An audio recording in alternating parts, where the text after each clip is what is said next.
Well, last week I was on my way to take Madeline to school in the morning. We had actually gone into Shawnee and had Chick-fil-A for breakfast, and then I was taking her to school. And she and Benjamin were in the back seat of the truck, and they got to arguing, as kids do.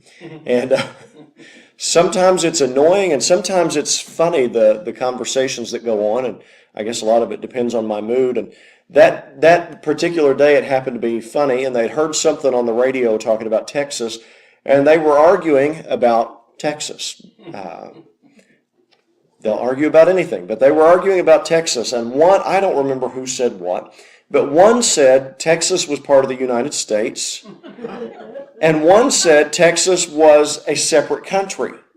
And they went back and forth, and no, Texas is a state. No, Texas is a country. No, Texas is a state. No, Texas is a country. And I'm sitting in the front seat thinking, you're both kind of right. I don't really know which side to come down on here. But they kept arguing, and finally, my son, who's, as you saw a moment ago, growing up to be opinionated like his daddy, looked at his sister and said, "Oh yeah, well, why should I believe you? It's not like you have a degree in Texas." And I thought, well, wow, maybe I shouldn't teach him anything either. My degree's not in Texas either. Apparently you have to have that degree in Texas or you can't have an opinion. I don't know. I don't know where that came from, except for maybe, well, actually, I guess I do. Came from homeschooling and the constant wanting to argue with mom and dad, and finally me having to tell him she has a degree in literature, and I'm about 6 hours away from a master's degree in apologetics. You're in second grade. Quit acting like you know more than we do. So maybe that's where the degree talk came from.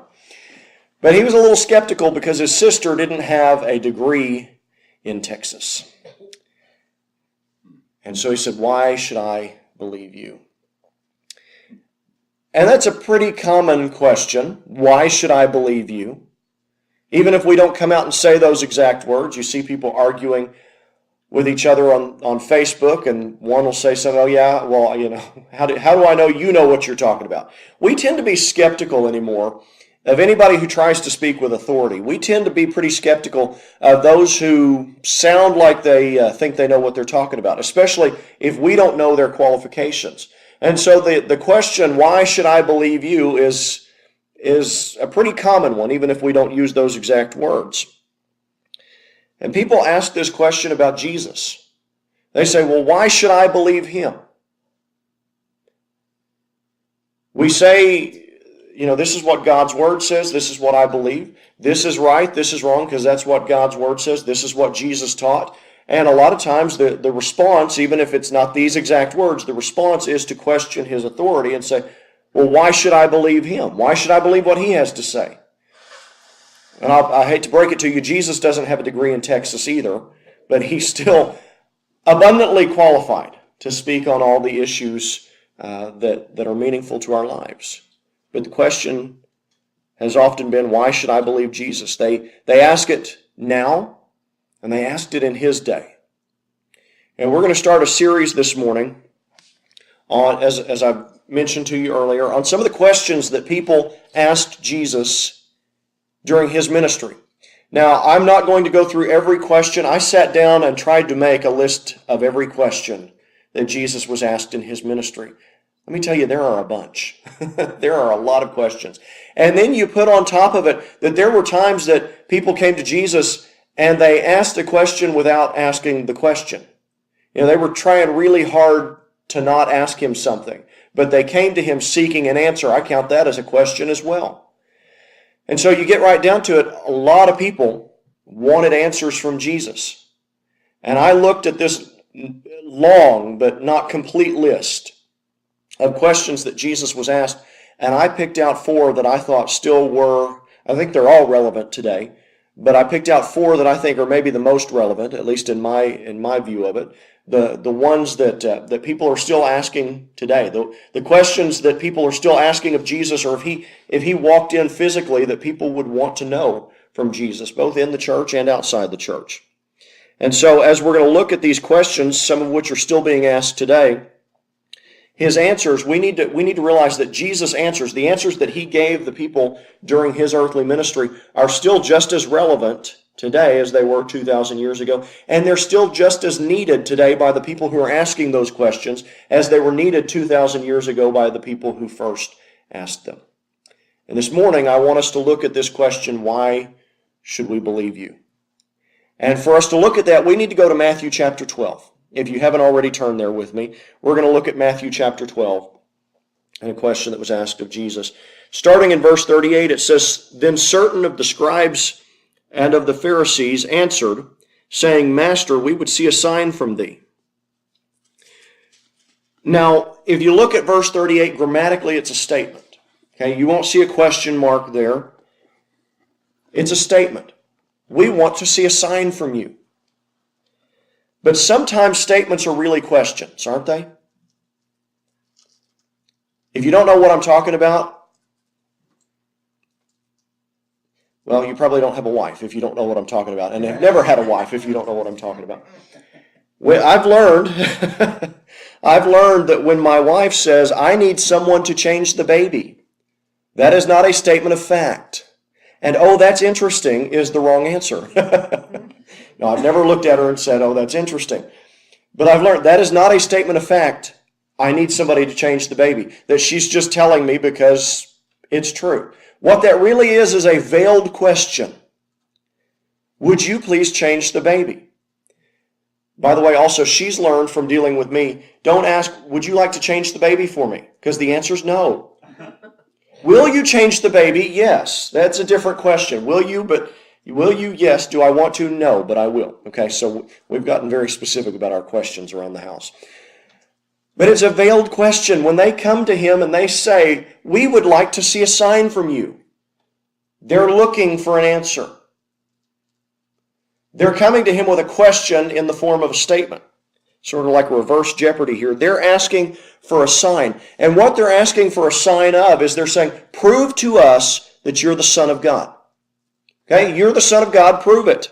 In the verses before this that we've not read, but I'd encourage you to go back and read them on your own time. We don't have time this morning.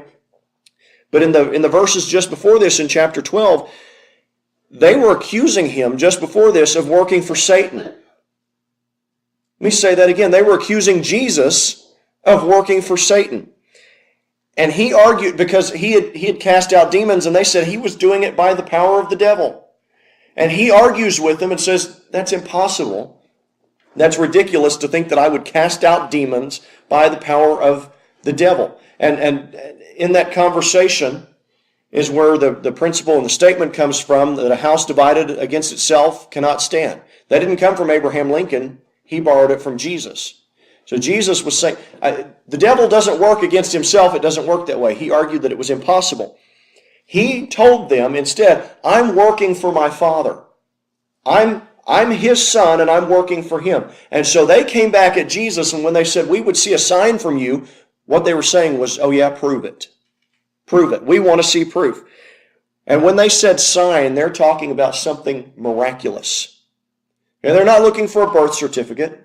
They're not looking for him to show them empirical data. They're looking for some kind of miraculous sign, some kind of miracle that he could perform on command, like he's their dancing monkey, that they can just make him do things, that they want it on their own time. They want just the sign they want. "Oh yeah, prove it. We're going to set the parameters, and you prove to us that you're the Son of God." Now, what we need to understand is that this kind of questioning totally ignores all the other miraculous things that he'd done throughout his ministry. Everything else that he'd done up to this point in his ministry, they just have to totally ignore that in order to have the audacity to come to him at this point and say, "Oh yeah, well, we need a miraculous sign." If I were Jesus, I'd be saying, "Oh, really? Because I'm kind of confused as to what I've been doing for the last year. Been doing nothing but providing miraculous signs." Okay, by this time, about a year into his ministry, I sat down and counted, and again, I might have missed some things, but he had turned water into wine in front of people, in front of witnesses at a wedding in Cana. He had already cast a demon out of a man in the middle of the Capernaum synagogue on the Sabbath day. All these witnesses, he'd cast a demon out of the man. By this time, he had already healed at least 11 people of visible illnesses in front of witnesses, and he had already raised at least 2 people from the dead by this time. And these lunatics want a miraculous sign. Hello?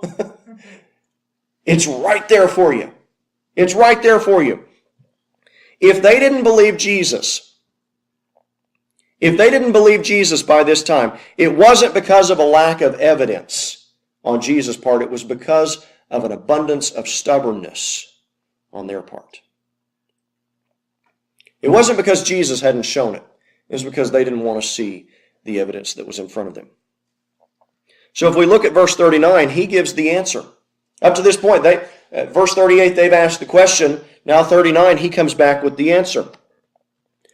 But he answered and said unto them, An evil and adulterous generation seeketh after a sign, and there shall be no sign given to it, but the sign of the prophet Jonah. Okay, they had plenty of evidence. They just didn't want to believe. We can have plenty of evidence and just not want to believe. This is what they call in psychology and philosophy, they call this confirmation bias. This is where, and we all have the tendency to do this. We have to be careful and try on purpose to not do it. Okay, but we all have this tendency in our human nature that we want to look for evidence that confirms what we already believe, our preconceived ideas and biases. We want to look for the evidence that confirms what we already believe, and we tend to ignore any evidence that would dispute that or call that into question. That's confirmation bias. That's exactly what they were doing here. Totally ignoring all the evidence that he had already given because it didn't fit with what they wanted to believe. And their problem was they weren't willing to hear anything from God if it didn't conform to what they already believed about God and about how the world worked. They just weren't interested in it. That's not only why they were wrong here, that's how they managed to miss Jesus through his whole ministry. We wonder, how did the prophets talk about Jesus for thousands of years? And we can look back in hindsight at the Old Testament and see some of these passages that whisper about Jesus, and we can see some passages like Isaiah chapter 53 that are just a full-throated shout about Jesus. But he's there all throughout the Old Testament, in pictures, in prophecies, and promises. He's there. How is it that they missed it? You go back to their confirmation bias. They were looking for something over here. And so anything over here, they're ignoring the evidence for. They were just looking for what they wanted to see. We have to be careful about doing this ourselves. And so they missed Jesus. They missed him being the Messiah. They missed the whole point of his ministry because they were looking for what they wanted to believe. And so Jesus called the Pharisees evil and adulterous. Called them an evil and adulterous generation. Now that word evil, we know what that means. That word adulterous, some of them were probably going out and having affairs, as we talked about in previous weeks. But what he means here by adulterous is that they were unfaithful. They were supposed to be faithful to God, and yet they'd gone out and pursued what they wanted instead. They weren't interested in what God was doing. They wanted God to be about what they were doing. And so their hearts were on things besides God. They were being unfaithful to God is the best way I know to put it. When they should have been singularly devoted to God and what God was doing, their focus was elsewhere. So he calls them an adulterous and unfaithful generation, but he's still willing to offer them the ultimate evidence. He's still willing to offer them the ultimate evidence. He said, look at verse 40. He says, For as Jonah was 3 days and 3 nights in the whale's belly, so shall the Son of Man be 3 days and 3 nights in the heart of the earth. And I want to point something out here because I've heard for years, I was raised with the story of Jonah and the whale. And then I heard, if you look at the book of Jonah, it never actually says it's a whale. It says it's a great fish. And so I grew up thinking, okay, maybe Jonah was eaten by a shark. No, the Bible does say he was eaten by a whale because Jesus said it in here. It's not recorded as whale in the book of Jonah, but Jesus said it was a whale. Okay? That's a lesser important point to what I'm talking about this morning.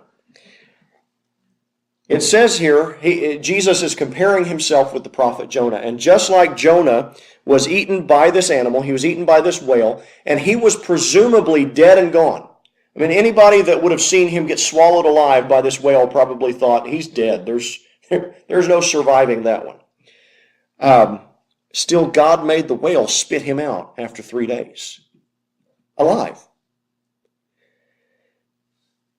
And Jesus said in just that same way, I'm going to be dead and presumably gone for 3 days. The world's going to look at it like I'm just gone. It's over. For 3 days. And then God was going to make the grave spit him out after 3 days.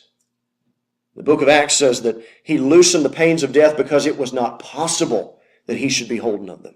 The grave could not hold him.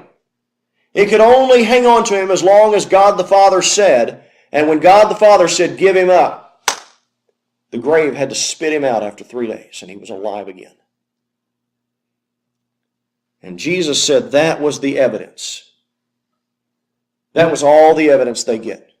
Okay, you've ignored the healings. You've ignored the teachings. You've ignored the miraculous things I've done. You've ignored the people that I've raised from the dead. You get one more piece of evidence. You get the ultimate piece of evidence. The sign of Jonah. That's all you get. See, I think they were wanting Jesus to call down fire, or they were wanting Jesus to make something appear or make something disappear. They wanted Jesus to put on a little magic act for their amusement and to tickle their intellectual curiosity. See, one of the great things about God is he doesn't work for us. He doesn't have to do the things that we demand for him to do. Jesus said, there's one more piece of evidence you get, and this is it. There's no other sign that this wicked and perverse generation gets except the sign of Jonah. Just like he was in the belly of the whale for 3 days and 3 nights, so I will be for 3 days and 3 nights in the belly of the earth. And then he was coming back. And he was coming back. When the people were asking, oh yeah, why should we believe you? Why should we believe you are the Son of God? He could have easily pointed them to all the miracles he'd done, but he knew they weren't convinced by that. So instead, Jesus pointed them to the ultimate evidence. He pointed them to the ultimate piece of evidence. And by the way, if somebody coming back from the dead isn't enough to prove it to you, then you've got an unreasonable threshold of proof. If that's not enough evidence for the Pharisees, there's nothing that's going to convince them. I was reading an article this last week, or a few weeks ago. I don't honestly remember when. And I don't remember who wrote it either. It might have been Frank Turek. It was an apologist who was talking about the one question that Christians need to ask in dialogue with atheists. Again, not a gotcha question, not a question to make somebody look stupid, but a question to say, are we really having an honest dialogue here?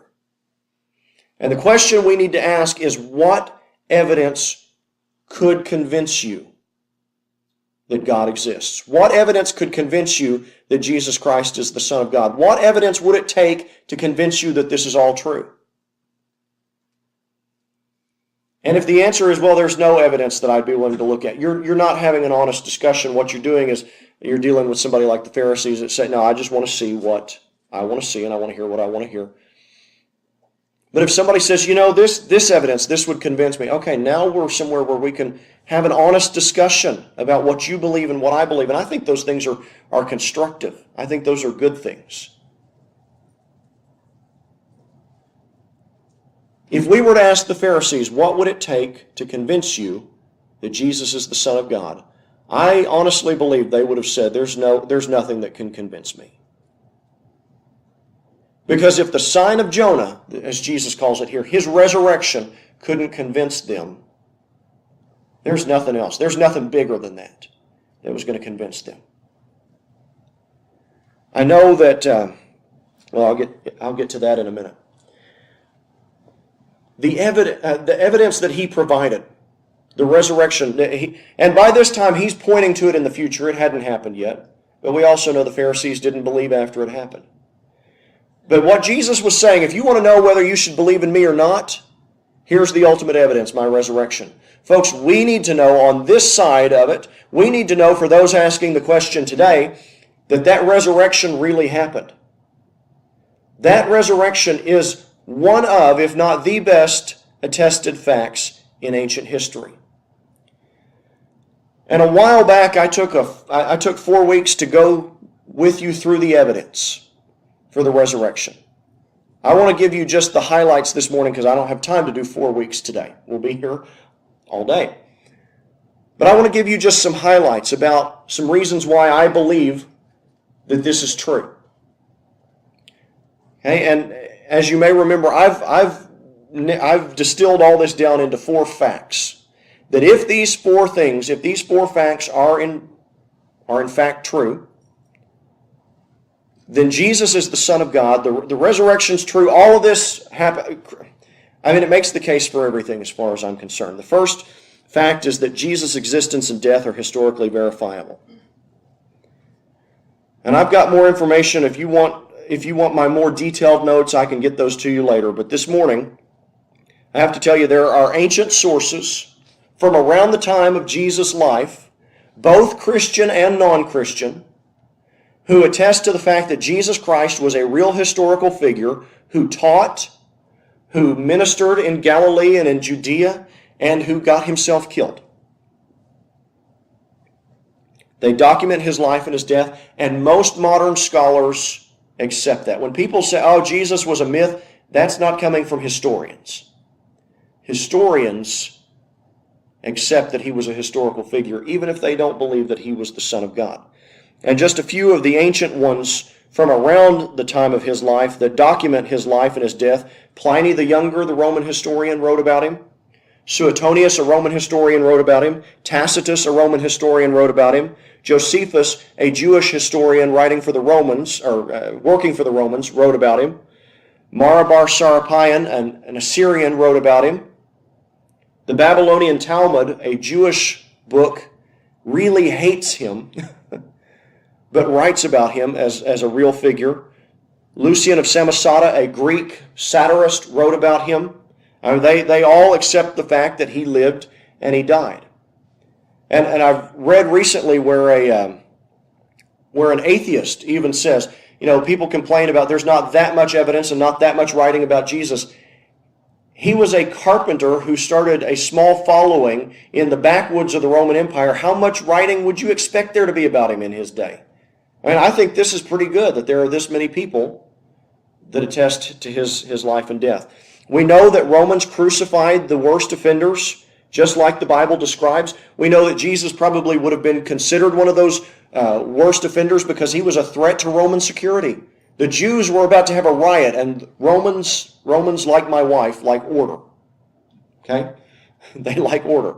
And so they were just putting a stop to that. They would have considered him a security threat. We know that the biblical descriptions are consistent with medical science. We know that in extreme cases of stress, people can sweat blood. It's called hematihydrosis. We know that his blood loss and his suffocation that he experienced on the cross would have caused him to say some of the things that the Bible records, like being thirsty. Well, yeah, most of the moisture from your body is gone, and your body is desperately trying to get something pumping through the blood veins. You're going to be thirsty. And the asphyxiation would have caused his heart rate to speed up to such a point that he would have realized the end was coming. He would have known what he was talking about when he said, "It is finished." His life and his death are historical fact. Second fact, Jesus was buried, but his tomb was empty after 3 days. The earliest Christians believed, and it's documented, that the earliest Christians believed that he was buried in Joseph's tomb, and that tomb was empty 3 days later. You may say, well, who cares? The Christians could have been wrong. The evidence doesn't lean that direction.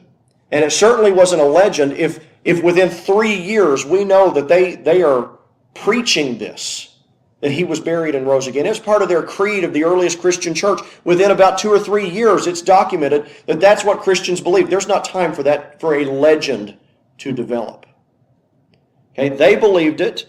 The story of the empty tomb was way too inconvenient to be a lie. If the apostles made it up, the hero of the story wouldn't be Joseph of Arimathea, a Jewish member of the Sanhedrin, the group that voted to put Jesus to death. He wouldn't be the one who offered Jesus up for burial, or offered to give Jesus a proper burial when the disciples ran and hid.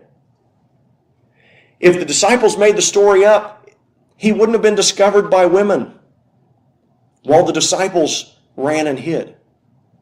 If the disciples made it up, if I'm going to make up a story, I'm going to make up a story that probably doesn't make me look real bad.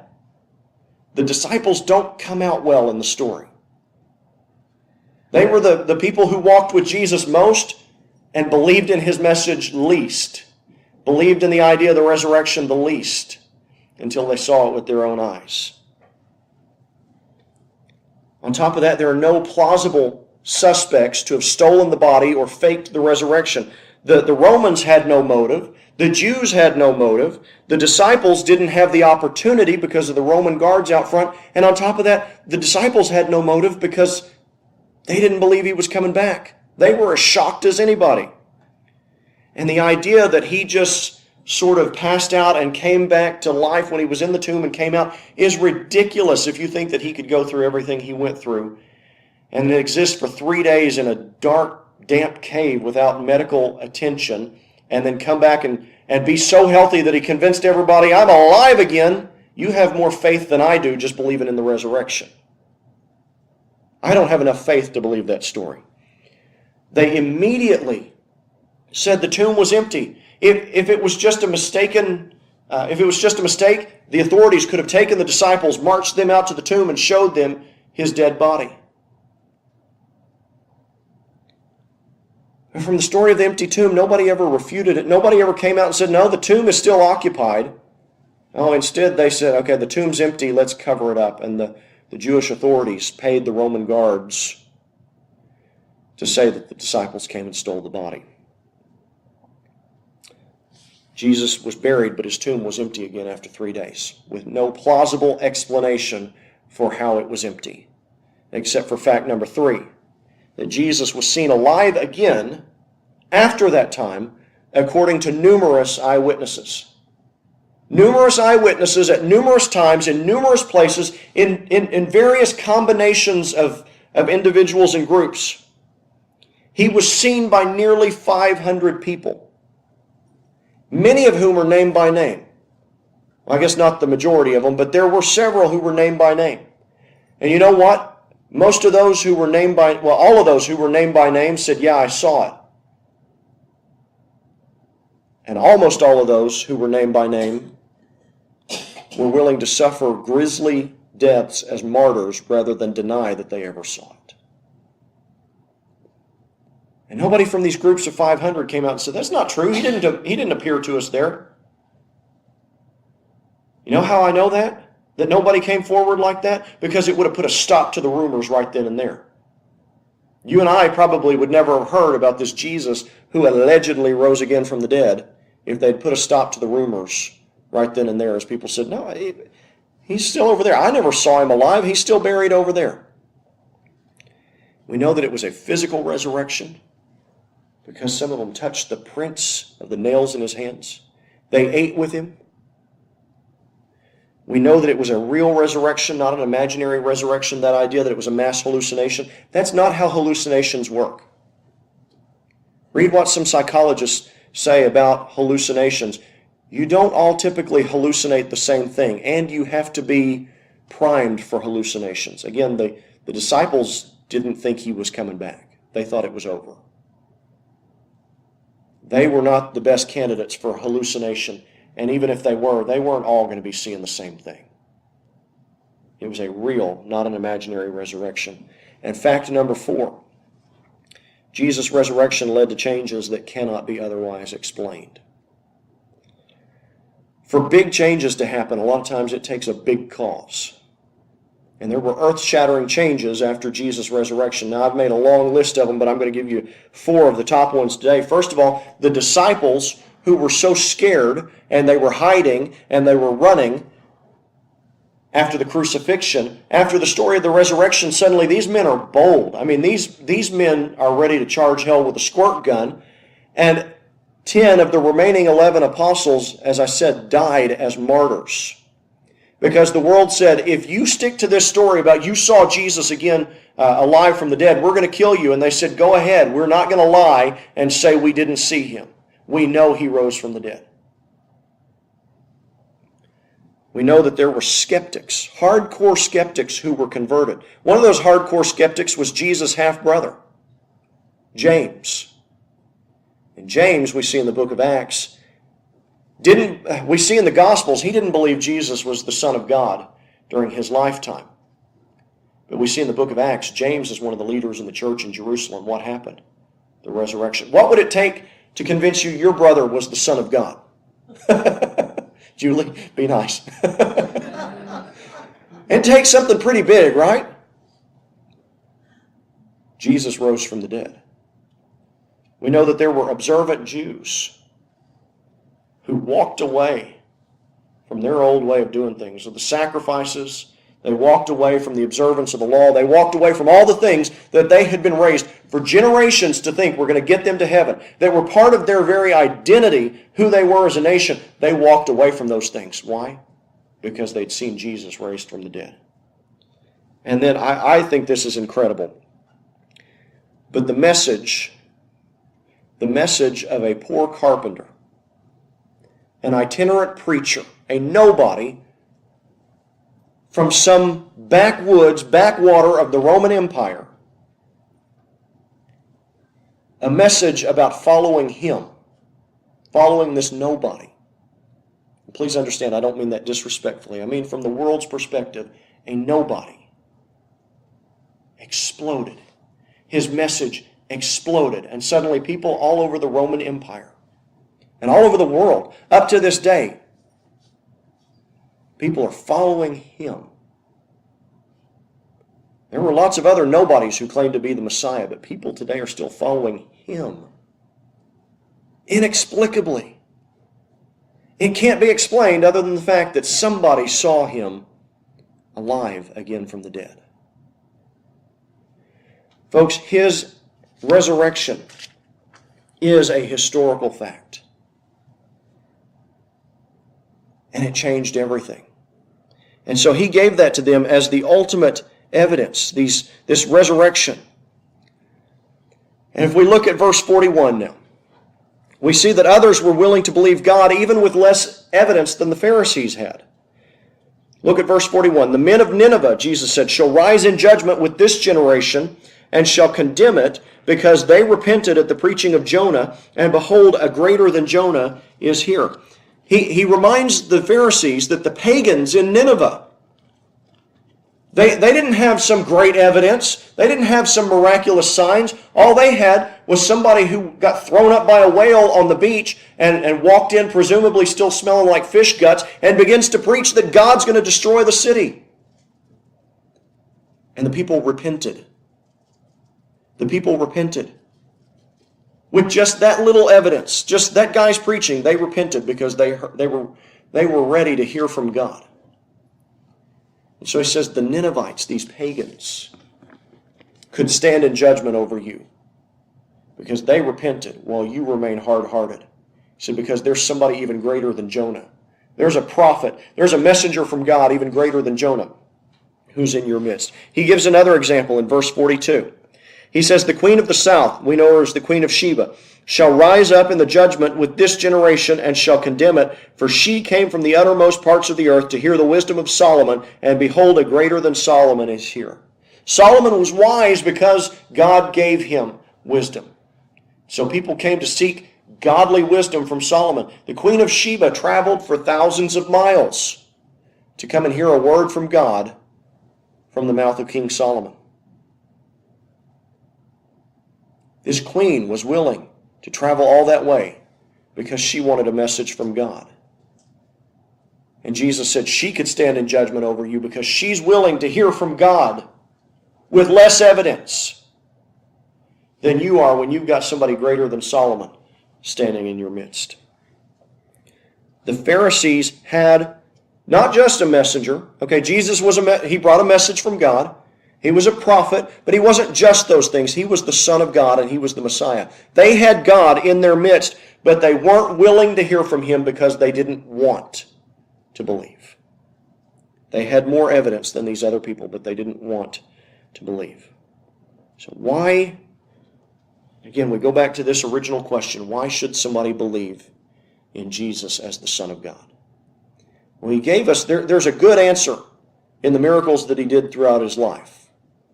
I'd say all the healings and the miraculous signs and the raising people from the dead, that's pretty good evidence, but the best evidence is not just in his life, but in his death and his burial and his resurrection. He demonstrated it by those things. And I want to say, too, that in asking this question, why should I believe you? Why should we believe you? There's a difference in coming to God as a seeker versus coming to him as a scoffer. The Pharisees were coming and saying, oh yeah, why should I believe you? Prove it. And Jesus' answer was, I don't have to prove it. You'll see it in my resurrection. But I think we can also ask Jesus that question as a seeker, not as a scoffer. When I was a freshman in college at OU, I ended up in a lot of philosophy classes. And thankfully, God protected me in the midst of that. Because I dealt with some professors who were really not on board with the Christianity thing. And I remember one in particular that really bothered me. And what I mean by that was he asked questions that were hard for me to answer. And I had to come back and say, all these things that I've been taught all my life, I believe Jesus is the Son of God. I believe the Bible's true. I believe these things. But why? Because I've been taught that is not good enough. And I remember having the conversation,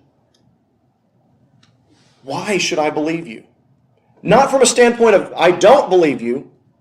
I do believe you, but why? There's got to be some reason. And I thought through all these philosophical questions that they were posing to us at the time, and I couldn't come up with satisfactory answers. And what finally nailed it down for me was the resurrection. Because you see, up to that point, it was just one of the Bible stories that we were taught. Really important, but just one of the Bible stories. I began to realize it's the center of everything. It's what nails everything else down. The resurrection is the anchor. If the resurrection is true, then Jesus Christ is exactly who he claimed to be. And Paul made this same point. If the resurrection is not true, none of it's true. If Christ be not raised, your faith is in vain. And you're yet in your sins, Paul said. See, the resurrection is the ultimate evidence. I think we can come and we can ask these questions either as a scoffer, somebody outside saying, oh yeah, why should I believe you? Or as somebody who is earnestly seeking, who believes in Jesus but wants to know why. I think the questions are very different and the motives are very different, but the answer is still the same. You look at the sign of Jonah, and he shows us exactly who he is. He proves that he's the Son of God through his resurrection. He proves that he's the Messiah through his resurrection. He proves that he's the one with the power to forgive sins through his resurrection. The resurrection is the ultimate sign. It's really the only sign we need to know that Jesus is exactly who he says he is. Now, I can't speak for everyone. I know that there are non-believers out there who have real, well thought out arguments and reasons why they don't believe, but I've also met a number of people who are kind of like these Pharisees. When you get right down to it, they don't believe because they don't want to believe. Now, we could say the same thing about some Christians as well. Why do you believe? They don't really have a reason, they just want to believe. I don't think that's healthy either. But we've got to be careful that we don't ignore the evidence of who Jesus is just because we don't want to believe. And this morning, if you're someone who's come and maybe you've lived as a scoffer and said, oh yeah, why should I believe in you? Jesus answers and says, because here's the resurrection, here's the evidence. Maybe you're somebody who as a seeker says, Lord, I believe in you, but I don't really know why. Why should I believe in you? I need maybe just the fact that you've been taught this isn't good enough anymore. And you need to know, God, Jesus, why should I believe in you? He points us to the sign of Jonah. And because Jesus died on the cross, he was able to pay for our sins in full on the cross and purchase us eternal life. We have proof that he was able to do that. We have proof that he was God in human flesh and that he was able to forgive sins. We have proof of that because he rose again from the dead.